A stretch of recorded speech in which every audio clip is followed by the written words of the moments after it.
முதல் வாசகம். சாவுக்கு உள்ளாக்கும் இந்த உடலினின்று என்னை விடுவிப்பவர் யார்? திருத்தூதர் பவுல் ரோமேயருக்கு எழுதிய திருமுகத்திலிருந்து வாசகம்.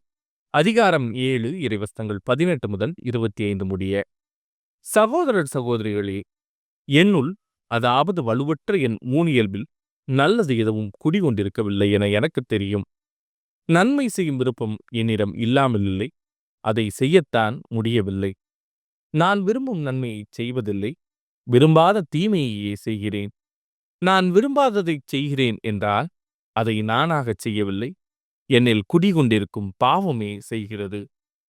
நான் நன்மை செய்ய விரும்பினாலும் என்னால் தீமையைத்தான் செய்ய முடிகிறது. இத்தகையதொரு செயல்முறையை என்னுள் காண்கிறேன். நான் கடவுளின் சட்டத்தை குறித்து உள்ளூர மகிழ்ச்சி அடைகிறேன், ஆனால் என் உறுப்புகளில் வேறொரு சட்டத்தை காண்கிறேன். என் மனம் ஏற்றுக்கொள்ளும் சட்டத்தை அது எதிர்த்து போராடுகிறது. என் உறுப்புகளில் இருக்கும் அந்த பாவச் சட்டத்திற்கு என்னை கட்டுப்படுத்துகிறது. அந்தோ இரங்கத்தக்க மனிதன் நான். சாவுக்கு உள்ளாக்கும் இந்த உடலினின்று என்னை விடுவிப்பவர் யார்? நம் ஆண்டவர் இயேசு கிறிஸ்துவின் வழியாய் கடவுள்தாம் விடுவிப்பார். அவருக்கு நன்றி. இது ஆண்டவரின் அருள்வாக்கு. இறைவா, உமக்கு நன்றி. பதிலுரை பாடல். ஆண்டவரே, எனக்கு உம் விதிமுறைகளை கற்பியும்.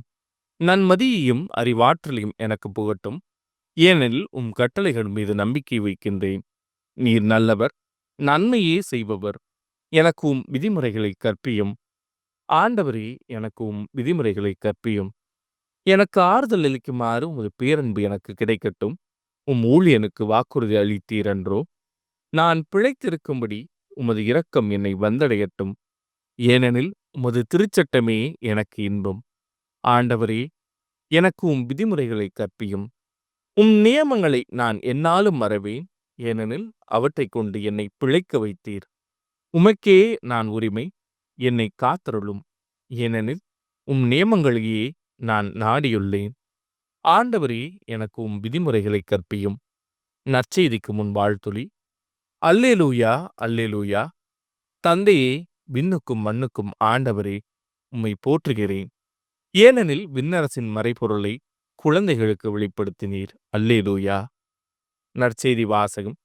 நிலத்தின் தோற்றத்தையும் வானின் தோற்றத்தையும் ஆய்ந்து பார்க்கும் நீங்கள் இக்காலத்தை ஆய்ந்து பாராமல் இருப்பது எப்படி?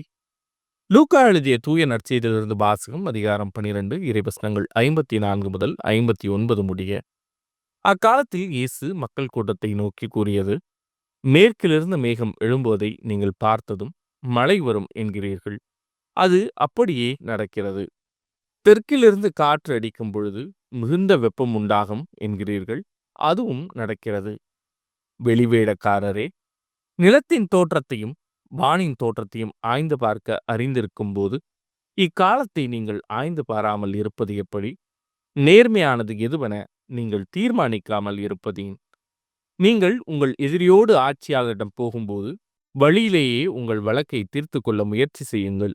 இல்லையேல் அவர் உங்களை நடுவரிடம் இழுத்து கொண்டு போக நடுவர் உங்களை நீதிமன்ற அலுவலரிடம் ஒப்புவிப்பார்.